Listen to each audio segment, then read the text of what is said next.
Hi, boys and girls. Today we're going to be reading a classic children's story that I used to love when I was around your age.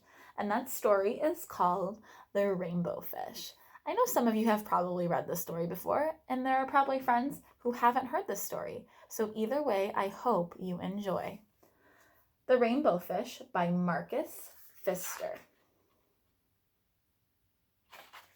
Let's get started. A long way out in the deep blue sea, there lived a fish. Not just an ordinary fish, but the most beautiful fish in the entire ocean. His scales were every shade of blue and green and purple, with sparkling silver scales among them.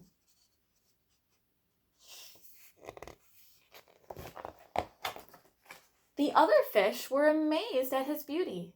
They called him Rainbow Fish. "Come on, Rainbow Fish," they would call. "Come and play with us." But the Rainbow Fish would just glide past, proud and silent, letting his scales shimmer.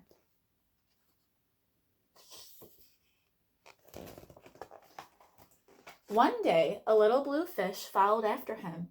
"Rainbow Fish," he called, "wait for me. Please give me one of your shiny scales. They are so wonderful, and you have so many." Let's make a prediction. Do you think Rainbow Fish is going to give him one of his shiny scales? Have your prediction? Let's see if you're right. "You want me to give you one of my special scales? Who do you think you are?" cried the Rainbow Fish. "Get away from me." Shocked, the little blue fish swam away.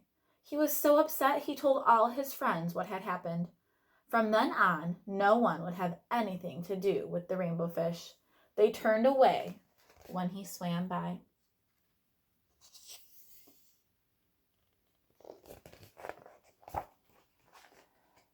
What good were the dazzling, shimmering scales with no one to admire them?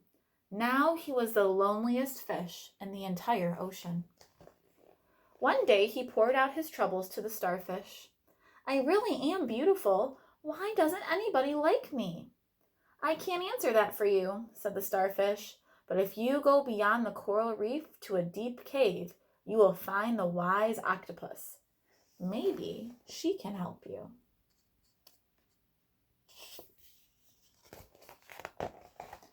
The Rainbow Fish found the cave. It was very dark inside, and he couldn't see anything.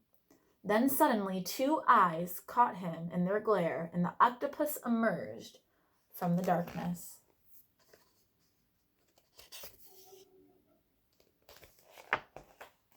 "I have been waiting for you," said the octopus with a deep voice. "The waves had told me your story. This is my advice.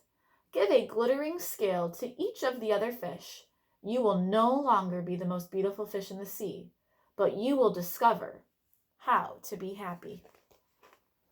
So the octopus is telling the Rainbow Fish, give one of your shiny scales to each person who asks, and you'll no longer be the most beautiful fish, but you'll learn how to be happy. "I can't," the Rainbow Fish started to say, but the octopus had already disappeared into a dark cloud of ink.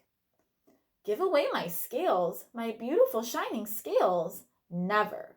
How could I ever be happy without them?"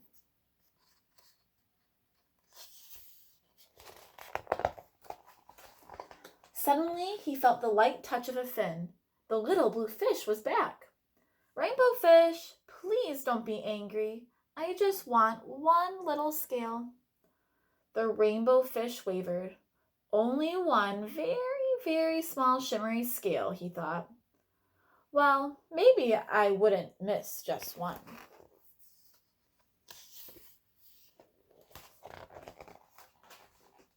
Carefully, the Rainbow Fish pulled out the smallest scale and gave it to the little fish. Thank you very much," the little blue fish bubbled playfully as he tucked the shiny scale in among his blue ones. A rather peculiar feeling came over the Rainbow Fish. For a long time he watched the little blue fish swim back and forth with his new scale, glittering in the water. So the rainbow fish giving that little blue fish just one of his scales made him so happy. The little blue fish whizzed through the ocean with his scale flashing, so it didn't take long before the rainbow fish was surrounded by the other fish. Everyone wanted a glittering scale. The rainbow fish shared his scales left and right, and the more he gave away, the more delighted he became. When the water around him filled with glimmering scales, he at last felt at home among the other fish.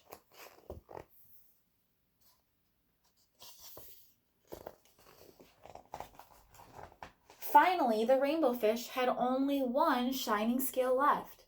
His most prized possessions had been given away, yet he was very happy.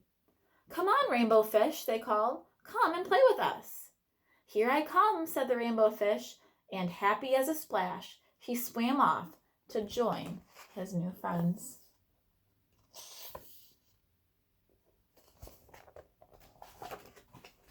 And that is the end. So friends, the moral of this story is it doesn't matter about the things you own and how shiny they are or how new they are. In the end, what makes you happy is being surrounded by friends and family who care about you. And Rainbow Fish finally learned that lesson, that it didn't matter about what he had. It mattered about the people that he surrounded himself with. I hope you enjoyed the story of the Rainbow Fish, and I look forward to reading you another one very soon. Take care, friends.